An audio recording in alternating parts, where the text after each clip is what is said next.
Bonjour à tous, ravi de vous retrouver au SIA 61e édition. Bienvenue sur ce plateau sur lequel nous allons parler de transition agroécologique des coopératives. Un formidable levier pour créer du lien et innover. Je suis ravie d'accueillir Ludivine Alardon. Bonjour Ludivine et bienvenue. Bonjour. Vous êtes directrice des opérations et coordinatrice du club Transition pour la société AgroSolutions. On va en parler, AgroSolutions, cabinet de conseil. À vos côtés, Frédéric Imbert. Bonjour Frédéric et bienvenue. Bonjour. Vous êtes directeur scientifique Alliance BFC et président par ailleurs d'Agronov. Et à côté de moi, Frédéric Schleffer. Bonjour Frédéric, ça va ? Bonjour, ça va bien, merci. Bienvenue sur ce plateau. Vous êtes directeur offre et innovation pour la coopérative EMC2. Je voudrais qu'on démarre avec vous, Ludivine, je l'ai dit, directrice des opérations et coordinatrice de ce club RSE Inno chez AgroSolutions. Quelle est la genèse de ce club et ses ambitions finalement ? Alors la genèse, elle vient du comité RSE, du groupe InVivo, dont beaucoup d'adhérents sont administrateurs, avec l'ambition de replacer vraiment la RSE au centre des débats et de réfléchir ensemble, c'est l'ADN des coopératives, de réfléchir ensemble, construire ensemble, et de vraiment se saisir de la RSE comme une opportunité pour notamment innover. Donc aujourd'hui, le club Transition compte 5 coopératives. D'accord. EMC2, Alliance BFC, Terre du Sud, Eurea et Océalia. Je pense que j'en oublie pas. Et l'idée, c'est de grossir. Voilà, et l'idée, c'est pourquoi pas en effet de grossir. En tout cas, on est ouvert à de nouveaux candidats. Mais en tout cas, il y a vraiment un triple objectif. En tout cas, et ce qui est super dans ce club, c'est qu'on a en effet des coopératives qui sont de contextes différents, de tailles différentes, de régions différentes. Donc ça permet aussi d'appréhender toutes les problématiques de la ferme France. Oui, j'allais dire quels sont les critères pour rejoindre ce club. Est-ce qu'il faut être sympa. Il faut être sympa. Être sympa, évidemment. non, mais voilà, l'idée, c'est vraiment de voir toutes les problématiques de cette transition agroécologique, de ce changement climatique à travers divers prismes. Et donc, on aime bien qu'il y ait une vraie représentation géographique, de taille, de structure, de culture au sein de ce club. Et voilà, et donc l'objectif de ce club, en effet, il y a vraiment 3 grands objectifs. Déjà, le premier grand axe, c'est vraiment de créer des ponts entre tout ce qui se fait sur le terrain, qui est parfois très agronomique, et puis les stratégies RSE qui sont parfois faites au niveau du corporate. En fait, les coopératives n'ont pas attendu pour se saisir et s'adapter. Donc, elles ont créé beaucoup des petits groupes d'agriculteurs, souvent pionniers, comme l'expliquera Frédéric. Et l'objectif maintenant, ça va être de massifier et de créer ce lien pour que tout ce qui est fait sur le terrain aujourd'hui, dans les parcelles, dans les exploitations, puisse nourrir les exigences réglementaires, comme la CSRD, on en parle beaucoup en ce moment, mais aussi non réglementaires. Et on rappelle que la RSE, c'est la responsabilité sociétale des entreprises. Exactement. Et voilà, et l'objectif ensuite, ça va être évidemment de massifier ces démarches et aussi d'accompagner les adhérents, et Frédéric vont énormément en parler, se saisir de cette opportunité pour créer des nouvelles offres d'innovation, parfois de rupture, de nouvelles productions, de diversification de filières, en réponse à cette transition. Voilà, j'allais vous demander quel est le rôle concrètement d'AgroSolutions dans ce club. Qu'est-ce que vous y faites ? Comment vous accompagnez les coopératives ? Donc AgroSolutions, finalement, notre place en tant qu'animateur de ce club est plutôt naturelle, puisque ça fait plus de 45 ans, bientôt 50 ans, qu'on anime le réseau d'expérimentation déjà des coopératives agricoles, donc très agronomiques. Et du coup, on aime bien mettre des coopératives autour de la table pour, encore une fois, réfléchir ensemble et construire des vraies stratégies. Donc nous, ce qu'on va apporter, c'est évidemment de l'animation, même si c'est les coopératives qui font tout, évidemment, mais aussi des décryptages réglementaires et puis leur faire bénéficier des programmes d'innovation dans lesquels AgroSolutions est aujourd'hui impliqué. Notamment sur la biodiversité ou sur le climat, des grands projets de recherche. L'objectif, c'est de leur faire bénéficier de ces retours-là aussi. Frédéric Imbert, dites-nous justement comment cette démarche résonne au sein de la coopérative Alliance BFC. Alors effectivement, RSE et changement climatique nous obligent finalement à repenser. Et nous, on l'a plutôt saisi sous l'angle opportunité, c'est-à-dire trouver des solutions pour soit s'adapter, soit changer complètement de système. Et on a un concept, nous, dans notre pôle au niveau de l'agronomie, notamment, c'est efficience, substitution, reconstitution. D'accord. Donc c'est recherche d'efficience sur des systèmes qui existent déjà. Substitution, ça veut dire qu'on change en gros les systèmes d'intrants dans les actes de production. Et puis reconstitution, on bascule complètement sur des nouveaux assolements, des nouvelles façons de raisonner les systèmes. Et après, nous, on s'est emparé beaucoup du sujet autour de la diversification des exploitations, sur la production d'énergie notamment, mais aussi on a monté aussi un club autour de nouvelles techniques d'implantation des cultures, semi-direct, semi-direct sous couvert, où on regroupe une centaine de personnes sur l'ensemble du territoire. Donc on est dans une transition choisie et non subie. Oui, c'est de faire... on avait conduit en 2018-2020 une étude prospective sur la projection des cultures de la région en 2040 et 2080 à partir des données de changement climatique, le GIEC. Et bon, il faut pas être devin, mais on a, disons, affiné la chose sur les prévisions d'impact du changement climatique sur les assolements cultures. Et les grandes conclusions qu'on en avait tirées, c'est que de toute façon, il fallait s'adapter, il fallait saisir ça comme une opportunité et qu'il fallait actionner plusieurs leviers pour pouvoir finalement continuer à produire. Et ce n'était pas forcément un seul levier qui allait complètement agir. Il y a des choses autour de la gestion de l'eau, préservation de la réserve utile des sols, il y a la gestion des assolements, il y a la diversification, comme je l'ai évoqué. Voilà, donc c'est enfin un ensemble de combinaisons de leviers qui permettront aux adhérents et aux agriculteurs de la région de produire autrement, et tout ça dans un cadre qui devient RSE et qu'on peut aussi valoriser sur les aspects de la COP, avec des obligations, y compris pour les COP, d'engagement sur la partie RSE. Et pourquoi pas peut-être CSRD. Pour l'instant, on n'est pas engagé, mais c'est un objectif finalement d'être aligné sur tous les plans. Quel lien vous faites aujourd'hui, Frédéric? Je poserai la question à tout le monde d'ailleurs tout à l'heure, mais je vous la pose à vous maintenant. Quel lien vous faites entre RSE et innovation, justement?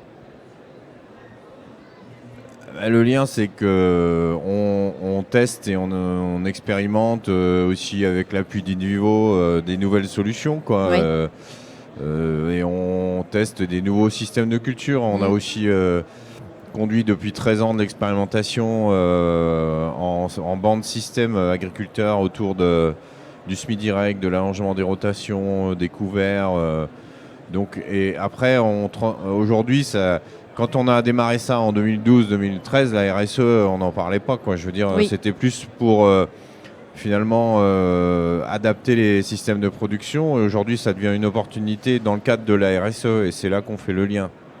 Voilà. Et puis après, il y a des choses plus récentes autour de la production d'énergie, la valorisation des intercultures en méthane, ou l'agrivoltaïsme qui se développe.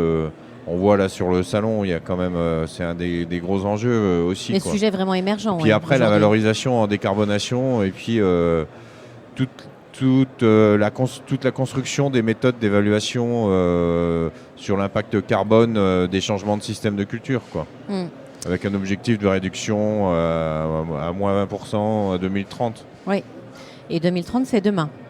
Frédéric Schleffer, en écho à ce qui vient d'être développé par Ludivine et Frédéric, comment vous accompagnez vos agriculteurs dans cette transition? Vous avez mis en place un groupe de réflexion, je crois. Oui, tout à fait. Ouais. En fait, comme le disait Frédéric, je pense qu'au niveau de MC2, à l'origine, on est plus sur une volonté de vouloir accompagner nos agriculteurs dans la réponse à leurs attentes. Et donc, c'est pas tant le cadre réglementaire qui accompagne la RSE qui nous a mis en mouvement sur des réflexions d'innovation. C'est cette attente qu'avaient des agriculteurs de pouvoir, face à l'augmentation des aléas climatiques, prendre un pas de recul et pouvoir réfléchir à leur système de culture pour pouvoir mettre en place quelque chose de plus durable et plus résilient. Et donc pour ce faire, en fait, on a innové en créant un programme de formation qu'on a construit avec l'entreprise Ecosystème, programme de 18 mois qui a pour vocation de pouvoir offrir ce temps à ces agriculteurs pionniers de pouvoir réfléchir à la robustesse de leur système actuel. Donc on commence par un autodiagnostic de cette robustesse. Et après, au gré d'ateliers et de vrais moments d'échange entre ces groupes d'agriculteurs, ils vont aborder différentes composantes de la résilience, comme la fertilité des sols, ce qui va être travail du sol, C'est gestion quoi, ce sont des groupes de réflexion? On partage C'est des groupes de partage, vraiment. Ouais. Hein. Quand on les écoute, la première valeur qu'ils trouvent dans ces groupes, c'est de pouvoir partager avec des agriculteurs qui ont la même ambition qu'eux. Oui. Et les mêmes problématiques. Et potentiellement même éloignés géographiquement, quand au niveau local, on pourrait avoir une pression sur le fait de tester des nouvelles choses. L'intérêt d'aller chercher d'autres agriculteurs qui partagent les mêmes valeurs, quoi. Et à la fin de ce programme, l'idée, c'est de repartir avec un plan d'action D'accord. pour pouvoir aller vers un système qui puisse trouver sa durabilité, sa résilience au travers du fameux triptyque rentabilité économique, environnementale, performance environnementale et sociale. Donc un plan d'action, une véritable stratégie en quelque sorte, c'est ça? Exactement, quoi. Ouais. Une Donc vraie vous les- méthodologie et un accompagnement. Voilà, Ce c'est qui ça. Vous les ressort, accompagnez, vous les épaulez. Mais en fait, on avance au fil de l'eau avec Ouais. eux, parce que ce qui ressort, c'est que il faut rapidement se poser la question de l'après-club, l'après-agrocursus, parce que le besoin d'accompagnement ne fait que commencer. En fait, on est dans une réflexion agronomique permanente d'adaptation à ce qui se passe au niveau climat et environnemental. Donc, c'est une volonté aussi de collectivement monter en compétence sur ces thématiques, quoi. Quel est l'accueil des agriculteurs? Quel est leur retour d'expérience sur ce que vous mettez en place pour les accompagner? L'accueil, comme je le disais, est plutôt très favorable.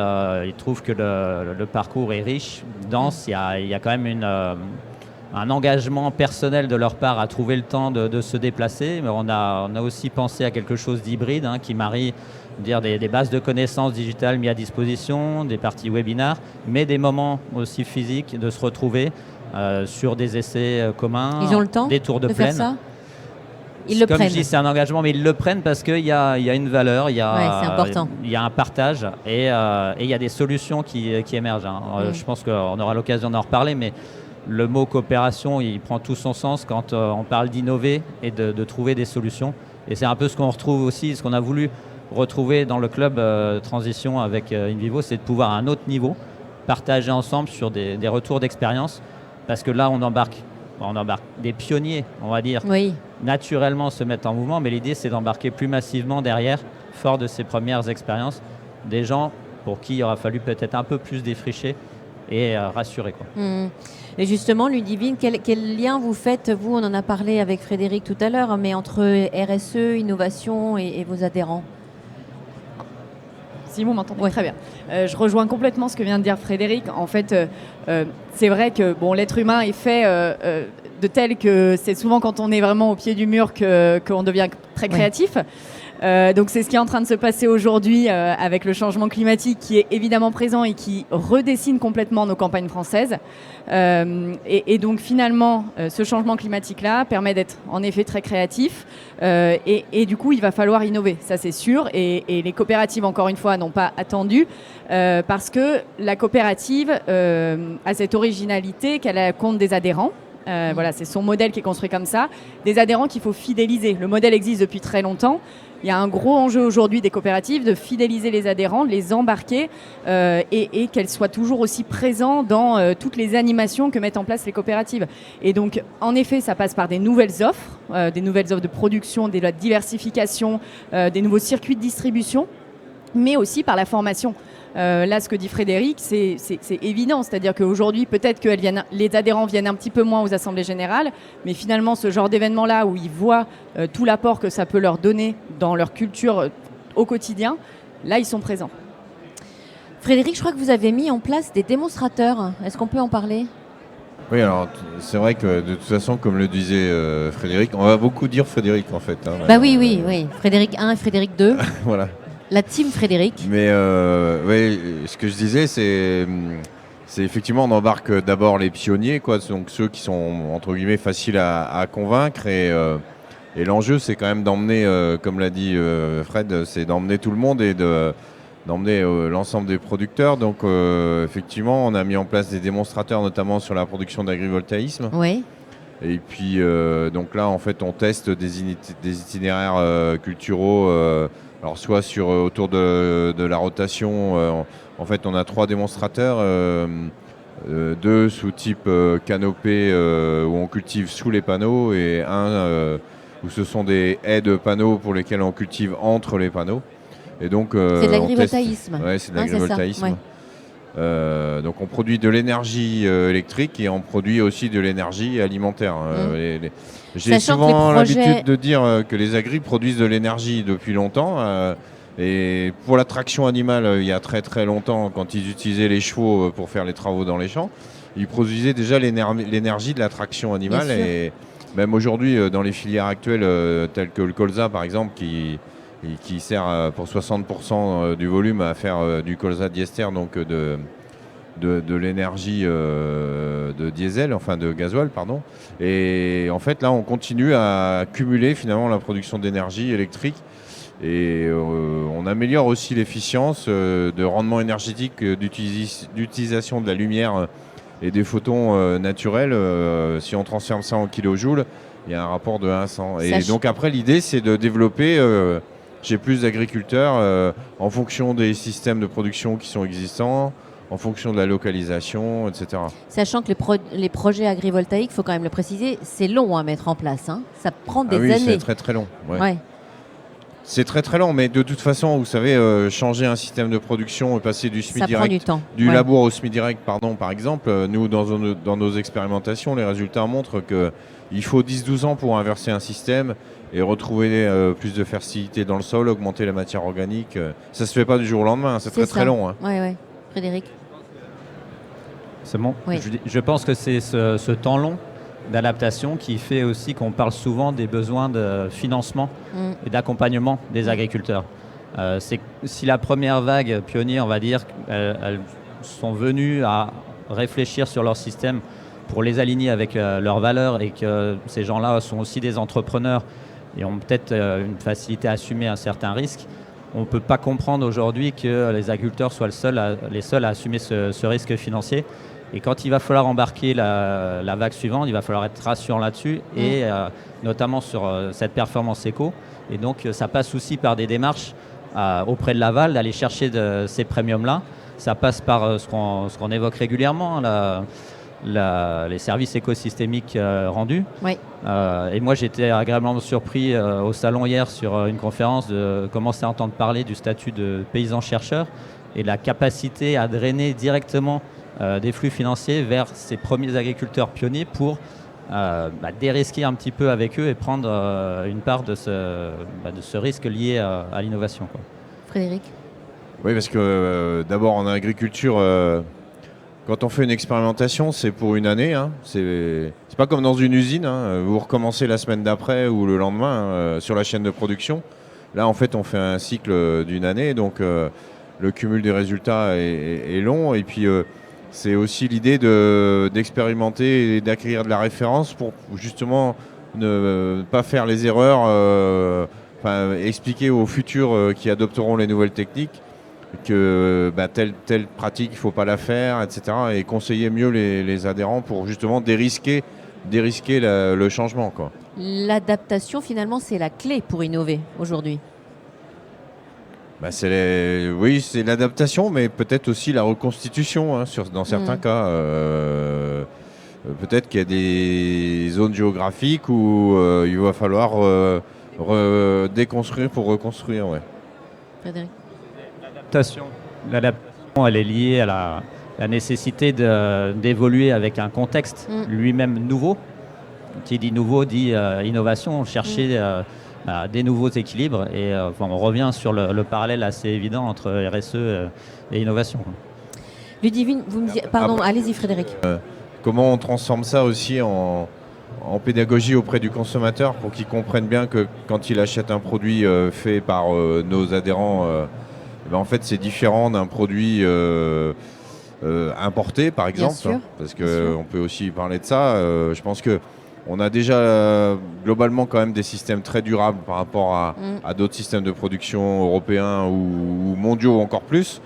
Et si en plus on rend encore plus durables nos systèmes qui à mon avis sont déjà très durables quand on est en relativité, si on compare les systèmes de production mondiaux, c'est sûr que voilà, c'est que le consommateur puisse avoir l'info et faire son choix en connaissance de cause, en acceptant peut-être de payer un peu plus dans les filières qui sont plus tracées. Mais on a le sentiment aujourd'hui que ce souci de traçabilité, il est en train d'émerger vraiment dans l'esprit des consommateurs et c'est une vraie volonté, effectivement.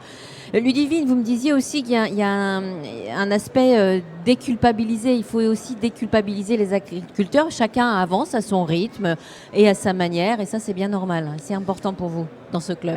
Oui, tout à fait. Bon, vous l'aurez compris, nous, on est le plateau télé positif et enthousiaste, en tout cas. Oui, ils le sont tous, hein, je vous rassure. Et alors, ça va. Oui, je pense qu'il est très important de reconnaître et déculpabiliser aussi le monde agricole et les agriculteurs. En fait, c'est OK de ne pas être pionnier. Et c'est OK de préférer des choses hyper sécurisantes, réglementaires. C'est aussi pour ça que certains vont préférer du label bas carbone, d'autres de la prime filière, d'autres encore autre chose. Et voilà, en fait, de toute façon, le monde est fait que certains sont précurseurs, certains vont avoir envie d'innover beaucoup plus rapidement et d'autres vont être plutôt suiveurs. Et c'est ce que c'est ce que vous disiez tous les deux là. Notre objectif à nous, c'est en effet d'avoir ces pionniers avec qui on va tester des choses, mais surtout ensuite de les mesurer, de prouver pour aller massifier au niveau de la ferme France. Est-ce que vous avez quand même le sentiment de faire un peu de prosélytisme l'un et l'autre aujourd'hui ? Non, enfin après, je pense que je suis assez d'accord avec ce que Ludivine vient de dire, c'est-à-dire que peut-être que certains resteront sur des systèmes plus simples et plus traditionnels, entre guillemets, puis d'autres changeront complètement leur pratique et voilà, il faut respecter ça. Après, je pense que dans tous les cas, de toute façon, il faudra mesurer les impacts des changements, de ce qu'on fait sur le carbone, mais aussi peut-être sur des aspects biodives, etc., qui rentreront après dans le cadre de la RSE et peut-être de la CSRD aussi. Et la CSRD, on s'arrête 2 secondes dessus. C'est un peu complexe quand même. Hein. Il va falloir faire un petit travail de simplification. Vous en pensez quoi ? C'est très complexe. Bon, les Allemands, là, ils ont remis un peu en cause ça au niveau européen. Après, je ne sais pas ce que la France adoptera, mais Ludivine, je crois qu'il y a une décision qui, je pense, va être prise là dans cette semaine, voire peut-être aujourd'hui. Mais voilà, en tout cas, nous, ce qui est sûr, c'est qu'on est prêts. C'est aussi ça qu'on apporte au club, c'est-à-dire ces décryptages-là de la CSRD, la partie climat, la partie biodiversité. Et encore une fois, comment tout ce qui est déjà fait en innovation sur le terrain va venir nourrir cette CSRD, qu'on ne réinvente pas la roue sur les indicateurs qui sont demandés, quoi. Frédéric. Je dis effectivement, on est déjà dans ces démarches-là sur... Il fonctionne. Collez-le bien au micro. Bon. Non, c'est bon. Sur déjà la volonté de prendre le temps de se poser et de mettre en évidence ce qu'on fait déjà et dans quelle mesure ça vient déjà nourrir les différents compartiments de ces réglementations-là, quoi. C'est complètement Frédéric, ça. C'est déjà ce qu'on fait, comment ça coche les cases qui sont demandées. Bien sûr. Un tout dernier mot sur cette transition agroécologique. On est en marche quand même. La vague, on la prend. Oui, exactement. Et ce que je voulais quand même ajouter, c'est qu'il y a quelque chose aussi qu'on a toujours du mal à mesurer. Et c'était un des objectifs de ce club aussi, c'est de mesurer le coût de l'inaction. Voilà, si on fait rien aujourd'hui, est-ce que finalement ça coûte plus cher que d'engager quelque chose aujourd'hui tout de suite. Voilà, et ça, ce fameux coût de l'inaction, c'est vraiment quelque chose qui nous tenait à cœur et qui nous tient toujours à cœur à l'origine du club. L'inaction, vous n'êtes pas du tout dedans, tous les trois, d'après ce que je comprends. Merci pour ces bonnes zones positives. On se retrouve un petit peu plus tard, Frédéric, sur un plateau cet après-midi. Et je vous souhaite un bon salon à tous les trois. Merci beaucoup. Merci.